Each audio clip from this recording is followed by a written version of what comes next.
Welcome to India 360. ప్రపంచంలోనే అతిపెద్ద ప్రజాస్వామ్య దేశమైన భారత్లో ఎన్నికలు ముగిశాయి. ఫలితాలు కూడా వచ్చాయి. నరేంద్ర మోదీ ఆధ్వర్యంలోని ఎన్డీఏ కూటమి ప్రభుత్వాన్ని ఏర్పాటు చేసింది. ప్రధాని నరేంద్ర మోదీతో సహా మంత్రులు ప్రమాణ స్వీకారం చేశారు.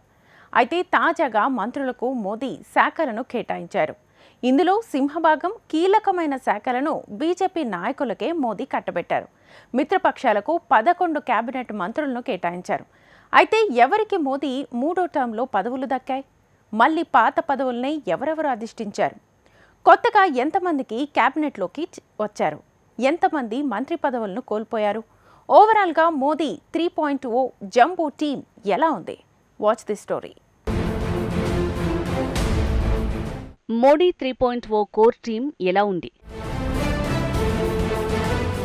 ఎవరెవరికి ఎలాంటి శాఖలను మోడీ కేటాయించారు? మిత్రపక్షాల్ని మోడీ బ్యాలెన్స్ చేయగలరా? ప్రధానమంత్రి నరేంద్ర మోడీ మూడోసారి ఆఫీస్కు చేరుకున్నారు. మోడీ తగ్గుతారన్న సంకేతాలు ఏమాత్రం కనిపించలేదు. ఎన్డీఏ కూటమి ఇప్పటికే ఒత్తిడి పరీక్షను ఎదుర్కొంటోంది. ఒక్కసారి తాజా పరిణామాలేంటో చూద్దాం. తాజాగా కేబినెట్ సమావేశం జరిగింది. అందులో శాఖల కేటాయింపుపై స్పష్టతనిచ్చారు.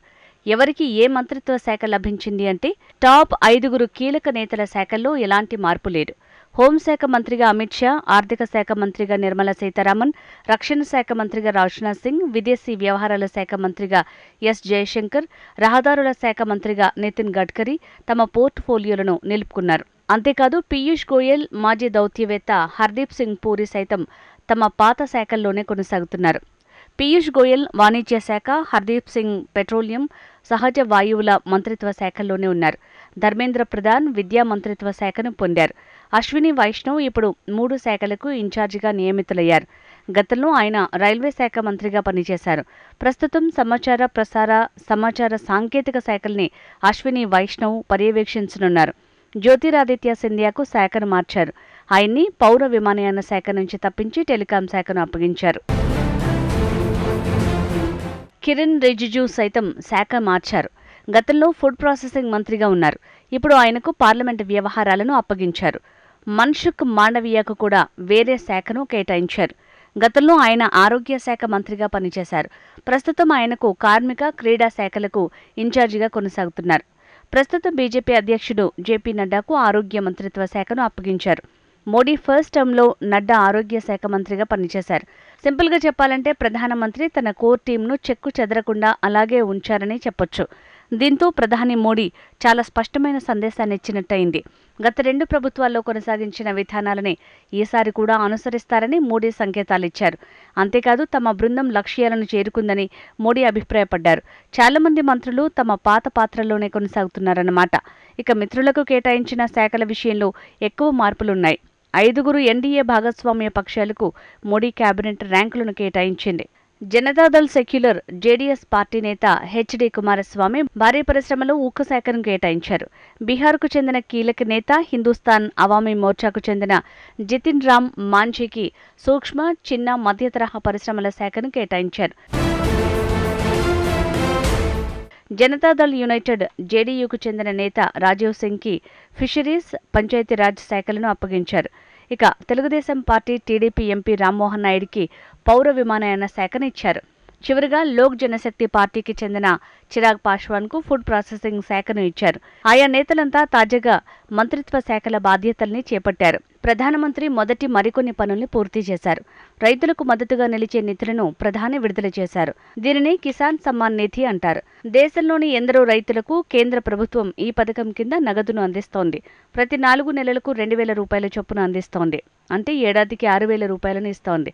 తాజాగా విడుదల చేసిన నిధులతో దేశంలోని 9,30,00,000 మంది రైతులకు ప్రయోజనం చేకూరుతుంది. మూడోసారి అధికారం చేపట్టిన తర్వాత ప్రధాని చేపట్టిన మొదటి అధికారిక ఆదేశాలు ఇవే. ఇక తమ టీం ఎలా ఉండాలో ప్రధాని వెల్లడించారు. ప్రధానమంత్రి కార్యాలయం అనేది మోడీ కార్యాలయం కాదని, ప్రజల పీఎంఓగా ఉండాలని స్పష్టం చేశారు.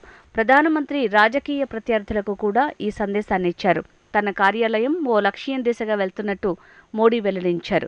2047 నాటికి దేశాన్ని వికసిత్ భారత్గా మార్చటమే లక్ష్యమని వివరించారు. ఈ లక్ష్యాన్ని సాధించడానికి తన కేబినెట్లో విభిన్నమైన సహచరుల్ని నియమించారు. కొత్త మంత్రిమండలి గురించి మరికొన్ని ఆసక్తికర విషయాలు ఉన్నాయి. ప్రస్తుతం ఉన్న మంత్రిమండలి చాలా పెద్దగా ఉంది. మోడీ థర్డ్ టర్మ్లో ప్రధానమంత్రితో సహా 72 మంది మంత్రులు ఉన్నారు.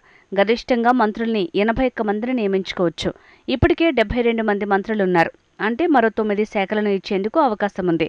కానీ ఇక శాఖలను పెంచే సూచనలు మాత్రం కనిపించటం లేదు. అంటే కేంద్ర కేబినెట్ ఈ 72 మంత్రులతోనే కొనసాగే అవకాశాలే ఎక్కువ ఉన్నాయి. ఇక మంత్రివర్గంలో 65 మంది పురుషులు, 7 మహిళలున్నారు. బీజేపీ మెజారిటీ సీట్లను ఉంచుకుంది.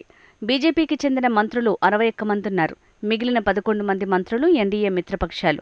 మొత్తం 9 పార్టీలకు స్థానం కల్పించారు. 2 ప్రధాన మిత్రపక్షాలైన టీడీపీ, జేడీయూకు చెరో 2 బెర్తులు లభించాయి. ఒక మంత్రి, సహాయ మంత్రుల్ని కేటాయించారు. కర్ణాటకకు చెందిన జేడీయూ, బీహార్కు చెందిన హెచ్ఏఎల్, జేఎల్ఎస్ కూడా కేబినెట్ ర్యాంక్ మంత్రుల్ని దక్కించుకున్నాయి. 57 మంత్రి పదవులు దిగువ సభ నుంచి కొత్తగా ఎంపీలుగా ఎన్నికయ్యారు. రాజ్యసభ నుంచి 13 మంది మంత్రులుగా ఎన్నికయ్యారు. 2 మంత్రులు రవనీత్ సింగ్ బిట్టు, జార్జ్ కురియన్ పార్లమెంట్ సభ్యులు కాదు. వారు 6 నెలల్లో పార్లమెంటుకు ఎన్నికవ్వాల్సి ఉంటుంది. బహుశా రాజ్యసభకు వారిని ప్రమోట్ చేసే అవకాశాలు ఉన్నాయి. ఇక 38 మంది మంత్రులను మోడీ 3.0లో తొలగించారు. ప్రధానంగా స్మృతి ఇరానీ, అనురాగ్ ఠాగూర్, రాజీవ్ చంద్రశేఖర్, మీనాక్షి లేఖి వంటి కీలక నేతలకు ఈసారి మంత్రి పదవులు ఇవ్వలేదు. గత మంత్రిమండలిలో ఉన్న 34 మందిని కొనసాగించారు. ఇక కేబినెట్లో కోటీశ్వరులు కూడా ఉన్నారు. 35 మంది మంత్రుల ఆస్తులు 10 కోట్ల రూపాయల వరకు ఉన్నాయి. రిచెస్ట్ మినిస్టర్గా టీడీపీకి చెందిన ఎంపీని గుర్తించారు. ఆయన పేరు డాక్టర్ చంద్రశేఖర్ పెమ్మసాని. ఆయన ఆస్తులు మొత్తం 5,000 కోట్ల రూపాయలకు పైగా ఉన్నాయి. ఓవరాల్గా ఎన్డీఏ ఆధ్వర్యంలోని మోడీ 3వ కేబినెట్ ఇదన్నమాట. అయితే నేషనలిస్ట్ కాంగ్రెస్ పార్టీ, ఎన్సీపీ వంటి మిత్రపక్షాల మధ్య కొంత ఇబ్బందికర పరిస్థితులు ఏర్పడ్డాయి. ఎన్సీపీకి అజిత్ పవార్ నాయకత్వం వహిస్తున్నారు. ఆ పార్టీకి ఒకే ఒక్క ఎంపీ ఉన్నాడు. అతడి పేరు ప్రఫుల్ పటేల్. ఆయన గతంలో కాంగ్రెస్ ఆధ్వర్యంలోని యూపీఏ ప్రభుత్వంలో కేబినెట్ మంత్రిగా పనిచేశారు. అయితే మోడీ ప్రభుత్వం అతడికి సహాయ మంత్రి శాఖలను కేటాయించారు. దీంతో మోడీ ఆఫర్ని ప్రఫుల్ పటేల్ తిరస్కరించారు. ఎందుకంటే తన స్థాయిని అది తగ్గిస్తుందని ప్రఫుల్ పటేల్ వెల్లడించారు. బీజేపీ నుంచి కేబినెట్ ర్యాంక్ మినిస్ట్రీ ఇస్తామని తమకు హామీ లభించిందని ప్రఫుల్ పటేల్ వెల్లడించారు. సంకీర్ణ ప్రభుత్వంలో ఇలాంటి ఇబ్బందులే అధికంగా ఉంటాయి. వాస్తవానికి ఎన్సీపీకి కేవలం 1 సీటు మాత్రమే ఉంది. బీజేపీ ఆధ్వర్యంలోని ఎన్డీఏలో అధిక ఎంపీ స్థానాలున్న ఇతర భాగస్వాములకు కేబినెట్లో స్థానం కల్పించాలి. అలా అన్ని చిన్న పార్టీలను విస్మరించలేని పరిస్థితి. ఎందుకంటే రాష్ట్ర స్థాయిలో బీజేపీ పొత్తులపై కూడా తీవ్ర పరిణామాలు ఉంటాయి.